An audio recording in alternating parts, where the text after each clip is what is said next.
moi c'est Padoa, alias Parisis. Bienvenue dans le tout premier épisode de Good Vibes Belgium. J'ai créé cette émission avec deux collaboratrices, Jess Bach et Fatih Lazi, pour vous apporter des astuces beauté, des astuces maquillage, des astuces santé et du développement personnel. Et dans notre émission, nous allons recevoir des invités, des guests.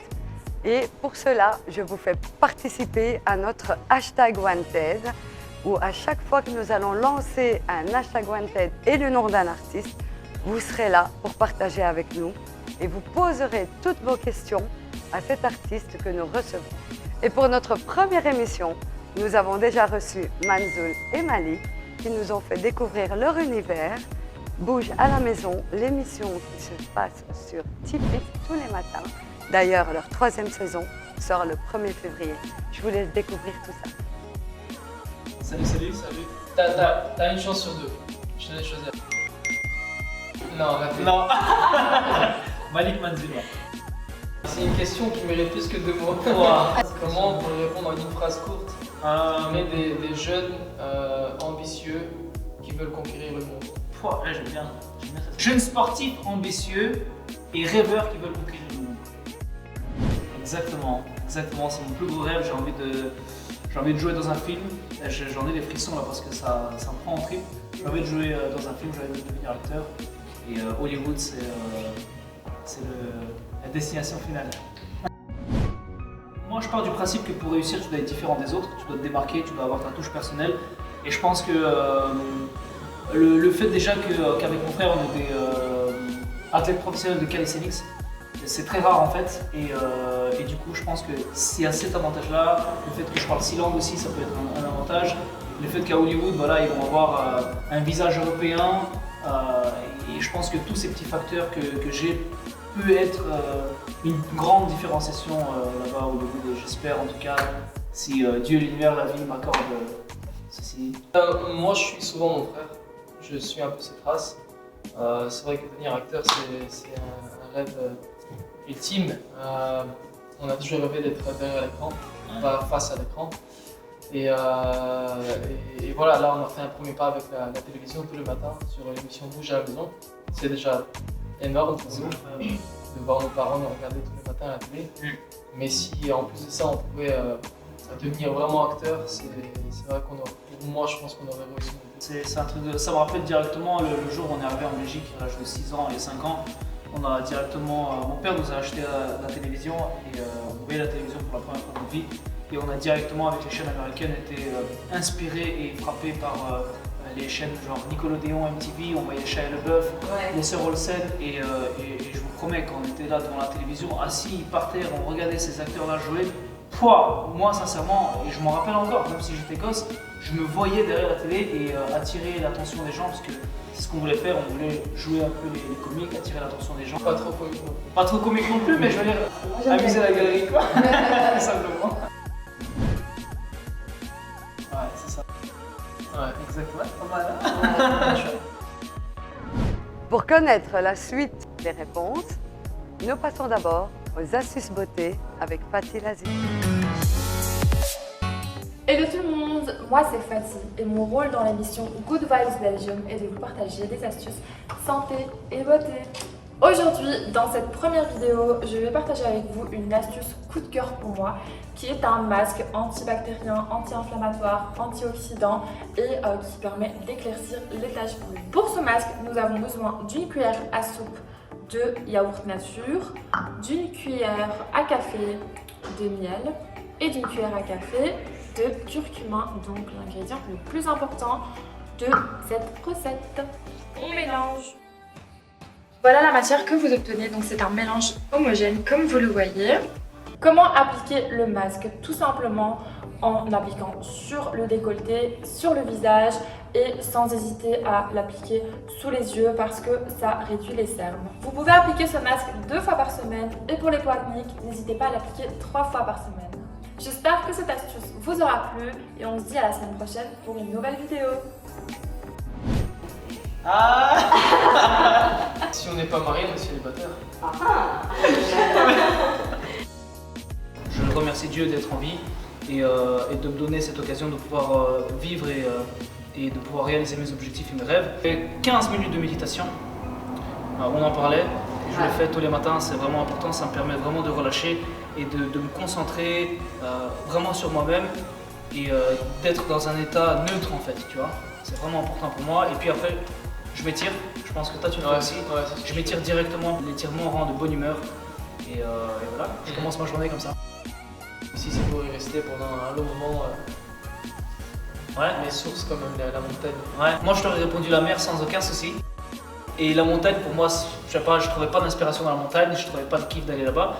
Mais maintenant que je grandis et que je me concentre sur la méditation, la visualisation, j'aime pas ce terme-là, mais j'aime bien l'écriture, ah bah, j'ai fort envie d'aller à la montagne en fait. Là si tu me demandes de choisir entre les deux, je pars à la montagne direct.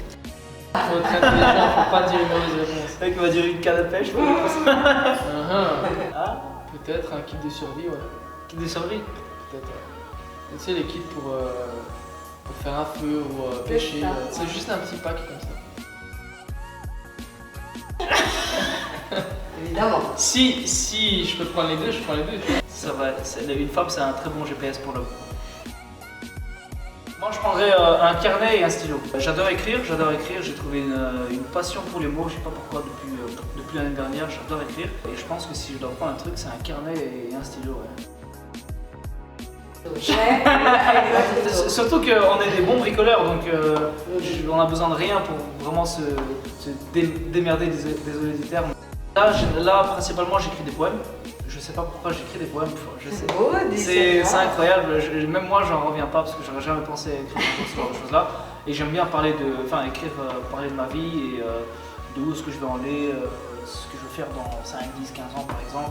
Et parler de mon passé, de mes problèmes, de comment les résoudre. Vraiment, je laisse vraiment le cœur parler et j'ai même pas de sujet en tête. Je prends mon stylo et la première chose qui me vient à la tête, je commence à écrire et je m'arrête pas. Un gros cahier il me faudra du coup. Moi j'ai une phrase, mais c'est une phrase assez cliché je pense. C'est de ne pas écouter son entourage et de continuer de se battre pour atteindre son objectif. Je pense que c'est une phrase qu'on a déjà tous entendue, mais moi je pense que c'est réel et on est passé par là personnellement. Dans tout ce qu'on se faisait, on entendait les critiques, on entendait les gens qui se marraient, mais au final on a quand même réussi. Moi je pense que j'irai dans la même direction que mon frère, avec le même message que si tu as un rêve, un objectif en tête, bats-toi pour ça et n'écoute pas les gens autour, sauf les personnes qui veulent te soutenir et te pousser vers le haut, parce que c'est que comme ça que tu vas réussir avec un bon entourage. Et si tu as une bonne énergie, tu es entouré de personnes avec une bonne énergie, tu vas réussir. Si tu es une personne positive et tu as des gens négatifs autour de toi, c'est comme la règle de mathématiques, plus et moins égale négatif, tu vas pas aller plus loin. Et je suis sûr à 100% qu'une personne qui a comme objectif et l'envie de réussir dans sa vie, il va réussir. Programme sa réussite à un moment T dans la vie et pour arriver à ce moment T, il faut juste travailler, suer, y croire du fond du cœur et se visualiser en train de réussir tout ça. C'est ce que je dirais à une personne de 15 ans. Ouais. Moi je sais, ouais. Moi aussi. Tu veux quoi? Honneur au plus petit. Moi, je pense que c'était quand on a fait la France en incroyable talent. J'ai terminé le show avec mon frère et mon équipe. On a salué le public, tout le public s'est levé, nous a applaudi. Et là, je vois ma grand-mère qui est debout à nous applaudir. Ouais. Et je pense que c'était le moment le plus émouvant pour moi dans ma carrière. Je pense que c'est pareil. Ouais. Pour moi, c'est un peu différent, mais c'est vrai que c'est un moment de notre vie qui nous a fort marqué, surtout que ça, c'était quand on avait. T'avais quel âge toi à ce moment-là? Moi, j'avais 24 ans, toi, on avait 23. Je me rappelle qu'à nos 16-17 ans, justement, ma grand-mère, elle nous lançait des pics en mode vous avez 16-17 ans, faites rien de votre vie, etc. Donc elle nous lâchait des pics, allez, motivez-vous, faites quelque chose, etc. Nous, tout ce qu'on faisait, c'est jouer aux jeux vidéo. Et puis, 3 ans plus tard, on crée un groupe avec lequel on fait France Incroyable Talent. Et du coup, 6 ans plus tard, on est à la télévision dans France Incroyable Talent. Et c'était elle qui était dans le public. Et c'est ça qui était fou, c'est que encore une fois le karma, si on peut appeler ça comme ça, a très bien fait les choses et merci David. On savait, sauf que on l'a juste invité comme ça, tu vois. Mais c'est vraiment à la fin du show, quand elle nous a applaudi et qu'elle nous a pris dans nos bras, on s'est dit mais attends, il y a 6 ans, on était dans le salon en train de regarder France Incroyable Talent aussi, et c'est là qu'elle nous a lâché des pics. Puis regarde eux là, ils sont en train de faire des trucs de ouf à la télévision, ils chantent et vous faites rien par jouer aux jeux vidéo. Et puis bam, 6 ans plus tard, c'est nous qui sommes dans la même émission et elle dedans, dans le public, avec devant 4 millions de téléspectateurs en train de nous applaudir. Abusé. Ah, je suis très d'accord avec toi. Vous êtes curieux de savoir la suite? Mais nous passons d'abord aux astuces maquillage avec Jess Back. Hello everyone, alors je me présente, je m'appelle Jess Back et je suis la make-up artiste de notre fameuse émission Good Vibes Belgium et je vous présente Fatih. Alors aujourd'hui je vais vous faire un make-up assez simple, un cat eyes brun. Donc sur Fatih ça va être super joli parce qu'elle a les yeux de couleur verte, là, t'as les yeux verts? Ouais. Et du coup ça va être super joli et super naturel. Donc à vous de suivre les étapes et si vous avez de quoi faire à la maison, ben, faites avec nous. On commence par la première étape qui est la plus importante. Je commence par une hydratation de la peau, donc un sérum à ce moment-là, parce que le sérum est beaucoup plus hydratant que la crème de jour. Donc Fatih, toi tu utilises quoi d'habitude? Une crème hydratante ou bien un sérum? Les deux. Les deux? Encore mieux alors du coup. Parce que franchement, un make-up sans hydratation, ça sert franchement à rien. Le make-up il va ressembler à rien, ça va être terne, etc. Du coup on préfère toujours que la peau soit bien hydratée pour éviter tout séchement de la peau, etc. Et toutes les ridules et tout, on peut pas être ça pendant un maquillage, c'est pas joli. Donc ensuite, je viens appliquer mon fond de teint. Donc le fond de teint, je l'applique d'abord sur la zone T, donc comme ceci. Alors tout dépend de combien de matière on va mettre sur la peau. Moi je préfère, vu que c'est un make-up assez simple, quelque chose d'assez léger. Donc je vais pas mettre énormément de coups, je vais vraiment aller sur un truc très très léger. Voilà, donc après avoir mis sur la zone T, on vient étaler vers l'extérieur du visage. On n'hésite pas à rajouter si on voit qu'il y a des zones qui sont donc sans make-up, sans fond de teint.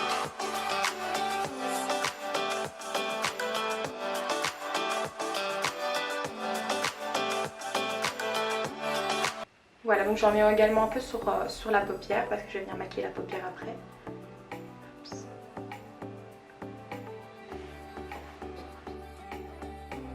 Et les filles, petit détail qu'on oublie souvent, c'est les oreilles. Parce que les oreilles font également partie du visage et si on met pas sur les oreilles, ben on aura des oreilles d'une autre couleur. Donc on n'oublie pas les oreilles.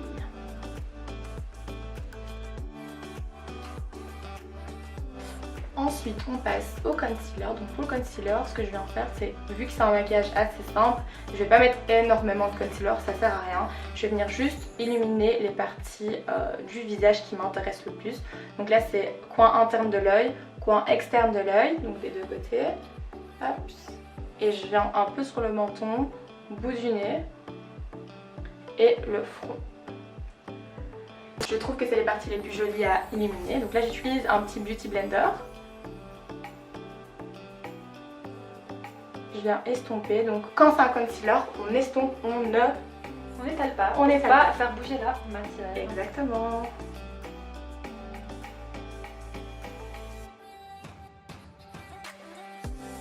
Pour celles qui souhaitent avoir un contouring, un concealer beaucoup plus clair, je vous conseille. Franchement c'est super joli, même quand on met quelque chose de beaucoup plus clair, c'est toujours autant joli, juste pas aller dans l'exagération.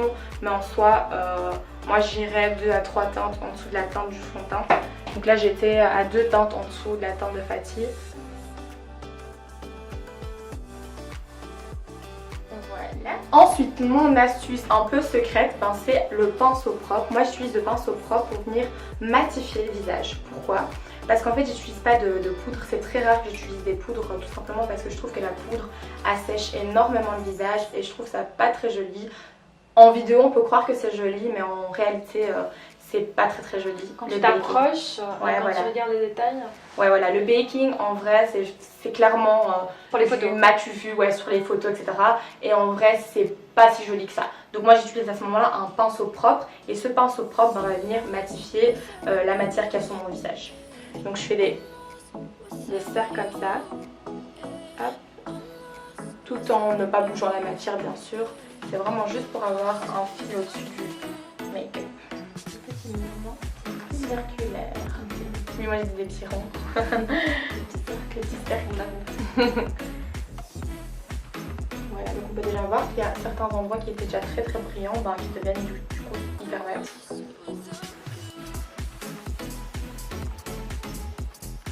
Voilà. Ensuite, je passe à mon contouring. Toujours d'abord vérifier sur la main pour voir si on n'a pas trop de matière. Ensuite, pour le contouring, donc je vais bien regarder le visage de Fatih, je vais voir où sont ses pommettes et vers où je vais aller, donc vers où va son menton. Donc vu qu'elle a un visage assez court, je vais aller vers le bas pour venir allonger un peu son visage. Et je travaille également la mâchoire.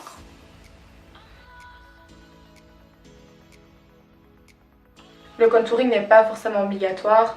Moi j'aime bien faire ça parce que le fond de teint en fait vient vraiment effacer les traits du visage et moi j'aime pas trop quand on n'a pas de traits sur le visage. Du coup le contouring en fait sert à ça, à restructurer le visage après le fond de teint. Après quand on met un fond de teint pas couvrant du tout, ça sert pas vraiment à grand chose, mais voilà, ça rajoute de la chaleur au visage et une belle structure.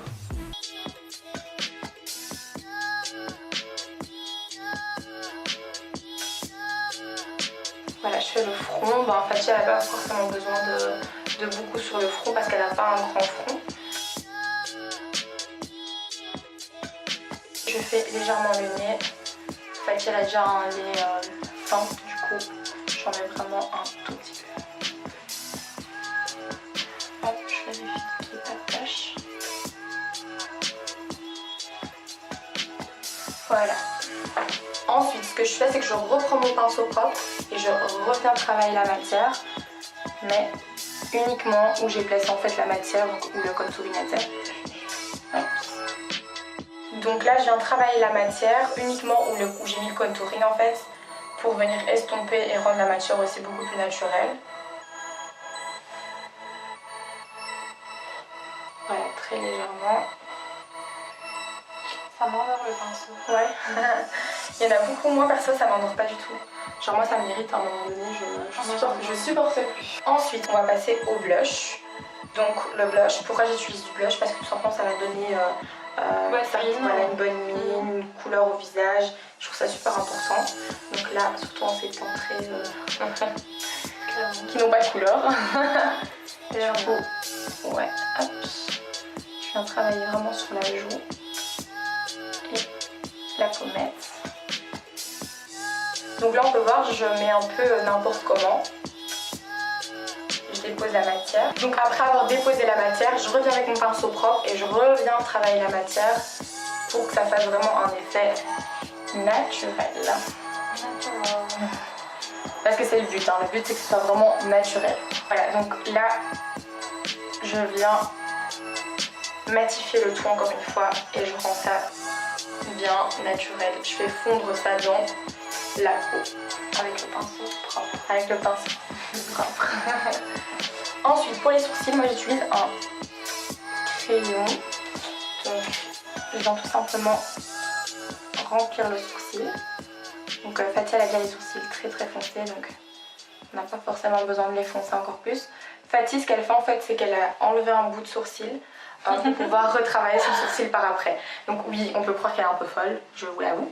Moi, pas du tout. Moi je ne le ferai pas, mais c'est vrai que c'est une technique que beaucoup utilisent pour pouvoir structurer le sourcil à notre manière. Exactement. Et à la façon qu'on aime en fait. Et moi j'aime bien quand c'est un petit peu relevé, histoire que ça fasse, comment dire, un regard lifté comme ça. Et pas un regard tombant, comme j'ai dit à quoi. Ça va encore. Moi j'ai vraiment une structure de... Allez, mon sourcil est vraiment très tombant.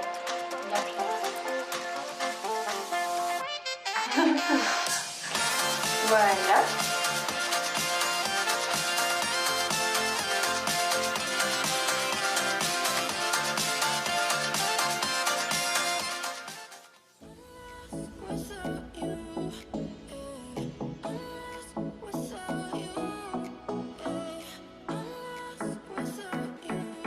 Donc pour les yeux, je remets le même concealer que tout à l'heure. Donc je viens en mettre une bonne couche sur les paupières.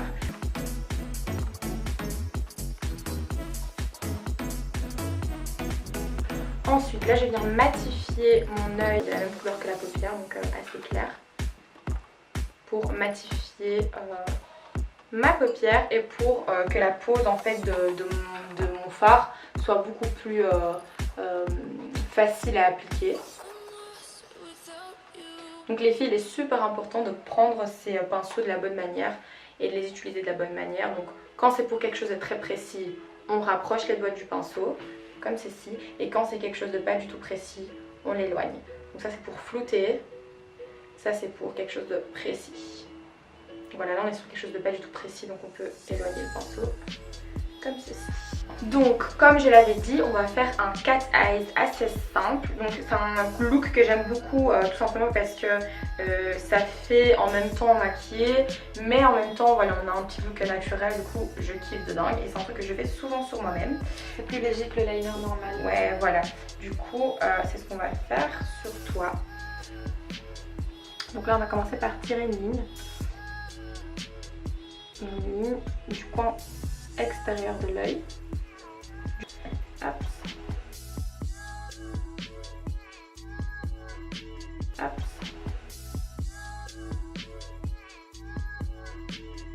Et ensuite avec le pinceau, je viens travailler la matière vers le haut. Tout ça pour créer une ombre.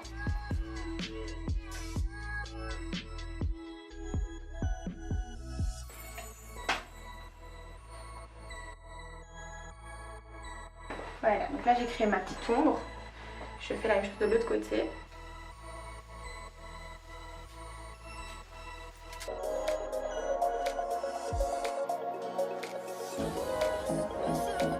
Ensuite, quand j'ai fini les coins externes de l'œil, je vais aller vers les coins internes de l'œil. Donc pourquoi c'est super important? Tout simplement parce qu'on appelle ça un cat eye, parce que voilà, ça va venir étirer l'œil du coin interne de l'œil jusqu'au coin externe. Donc là, ce que je viens faire, c'est que je vais prendre un pinceau beaucoup plus pointu que celui-là. Donc ça, c'est pas assez pointu. Je vais aller en prendre un. Voilà, donc je vais utiliser un pinceau comme celui-ci, donc hyper pointu. Donc je vais revenir prendre les mêmes matières et je vais retravailler le coin interne de l'œil pour justement donner un côté cat eye. Donc le but est en fait de rentrer dans l'œil. Voilà, pour voyez un peu ce que ça donne, ça donnera ceci. Comme ça. Voilà, donc ensuite je fais la même chose de l'autre côté et je viens travailler le dessous de l'œil avec la même couleur qu'on a mis donc pour la liner.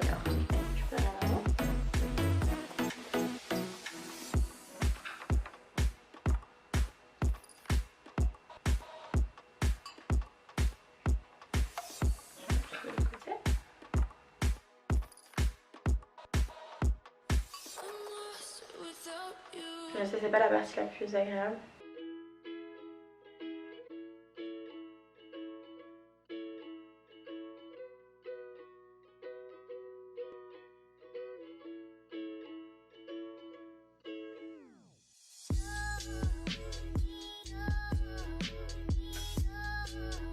Ensuite, quand j'ai terminé ceci, je passe au mascara. Tu peux fermer tes yeux.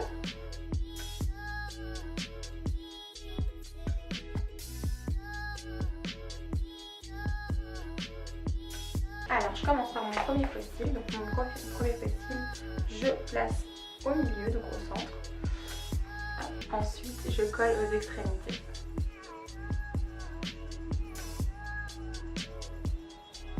Tu peux ouvrir ton œil également. Super, du premier coup. Je vous avoue parfois que c'est pas facile à mettre les faux cils et qu'il faut un peu d'entraînement. Fatih, c'est la pro des faux cils. Elle les met tous les jours. J'ai oublié de vous dire, mais les faux cils, il faut attendre quelques petites secondes avant de les mettre directement sur l'œil. Pourquoi? Parce qu'on a besoin que la colle adhère en fait au faux cil et que ça sèche un peu tout simplement. Pour que quand on le met sur l'œil, ben, ça adhère directement sur nos cils.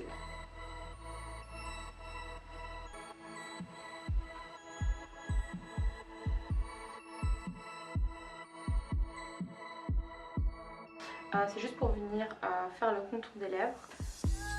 Et là j'utilise un nude parce que vu que les yeux on les a déjà fait un peu chargés, on va pas exagérer non plus. Et on veut quelque chose d'un peu naturel, donc c'est pas le but. Donc là je viens légèrement travailler les bords. quand je viens travailler avec les bords, avec le même crayon, je viens flouter la ligne que je fais. Voilà. Ensuite, pour le gloss, je vais utiliser un gloss transparent. Ça c'est trop mon kiff, j'aime trop les gloss transparents.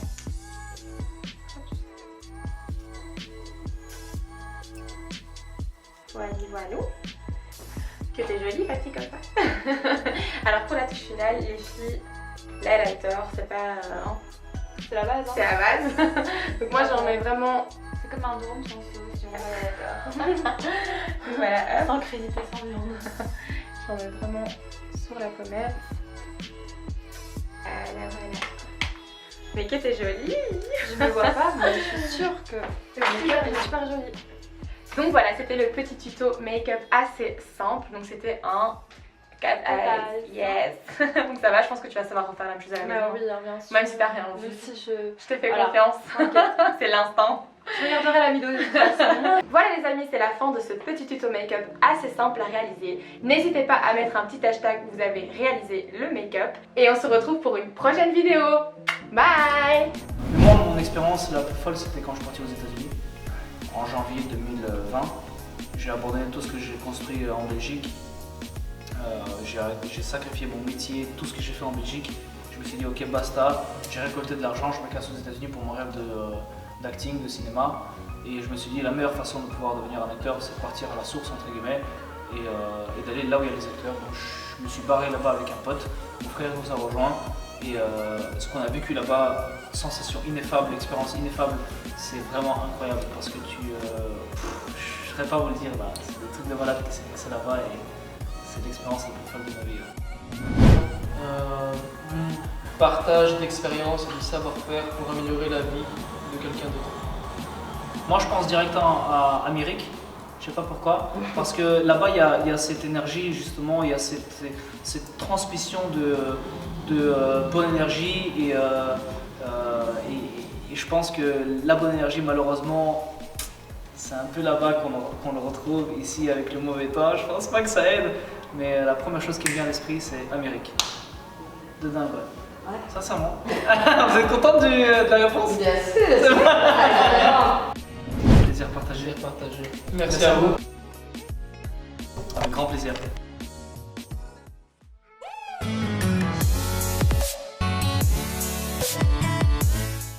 Le présent est un moment que nous devons vivre à chaque instant, car le passé est passé et que le futur reste un mystère. À la semaine prochaine dans Good Vibes Belgium.